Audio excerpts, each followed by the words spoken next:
ಚೆನ್ನಾಗಿದ್ದೀರಾ? ನಾವು ತುಂಬ ಚೆನ್ನಾಗಿದ್ದೀವಿ ಕಣ್ರಿ. ನೀವೆಲ್ಲ ಚೆನ್ನಾಗಿರ್ಬೇಕಂತ ದೇವ್ರನ್ನ ಕೇಳ್ತಾ ವಿಡಿಯೋ ಆಲ್ರೆಡಿ ಸ್ಟಾರ್ಟ್ ಆಗಿದೆ. ಇದು ಯಾವ ದೇವಸ್ಥಾನ ಅಂದರೆ ಧರ್ಮಸ್ಥಳದಿಂದ ಉಜಿರೆಯಿಂದ ಬಂದು ಸೂರ್ಯ ಅನ್ನೋ ದೇವಸ್ಥಾನ ಇದು ದೇವಸ್ಥಾನ. ಇಲ್ಲಿ ತುಂಬ ಪವರ್ಫುಲ್ ದೇವಸ್ಥಾನ ಅಂದರೆ ತುಂಬ ಪವರ್ಫುಲ್ ದೇವಸ್ಥಾನ. ಏಕೆಂದರೆ ನಮ್ಮ ಈಡೇರಿಕೆಗಳೆಲ್ಲ ಇಲ್ಲಿ ಮಣ್ಣಿನ ರೂಪದಲ್ಲಿ ಈಡೇರುತ್ತೆ ಈ ದೇವಸ್ಥಾನದಲ್ಲಿ. ನಮ್ಗೆ ಏನೇ ಅರಕೆ ಆಗಲಿ, ಮಗು ಆಗಲಿ, ಮನೆ ಆಗಲಿ, ಸೈಟ್ ಆಗಲಿ, ಕಾರ್ ಆಗಲಿ, ನಾಗದೋಷ ಆಗಲಿ, ಯಾವುದೇ ಆಗಲಿ ಇಲ್ಲಿ ಬಂದು ನೀವು ಅರಕೆ ಕಟ್ಕೊಂಡು ಹೋಗಿ ಅರಕೆ ಎಲ್ಲ ನೆರವೇರ್ತದೆ.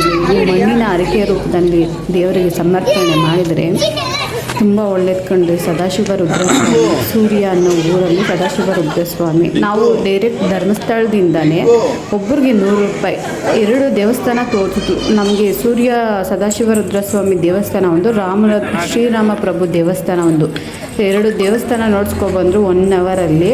ನಮ್ಮದು ಅರಕೆ ಇತ್ತು. ಅಲ್ಲಿಗೆ ಹೋಗಿ ಬಂದಮೇಲೆ ನಮಗೆ ಮಗು ಆಗಿತ್ತು. ಅದಕ್ಕೆ ನಮ್ಗೆ ಅರಕೆ ತೀರಿಸ್ಬೇಕಾಗಿತ್ತು. ಅಲ್ಲೋಗಿ ಮಣ್ಣಿನ ಅರಕೆ ನಾವು ತೀರಿಸೋದಿತ್ತು. ಅದಕ್ಕೆ ನೀವು ನೋಡ್ದಂಗಿರುತ್ತೆ. ಇನ್ನೊಂದ್ಸರಿ ನೀವು ಧರ್ಮಸ್ಥಳಕ್ಕೆ ಹೋದರೆ ತಪ್ಪದೆ ಸೂರ್ಯ ಅನ್ನೋ ಊರಲ್ಲಿ ಸದಾಶಿವ ರುದ್ರಸ್ವಾಮಿ ಅನ್ನೋ ದೇವರು ಇರ್ತಾರೆ. ಅಲ್ಲಿಗೆ ತಪ್ಪದೆ ಹೋಗ್ಬಿಟ್ಟು ಬನ್ನಿರಿ. ನಿಮ್ದು ಯಾವುದೇ ಕೋರಿಕೆ ಇರಲಿ, ಯಾವುದೇ ನೀವೇನು ಅಂದ್ಕೊಂಡ್ರೆ ಅದು ಖಂಡಿತ ಆಗುತ್ತೆ ಕಣ್ರಿ.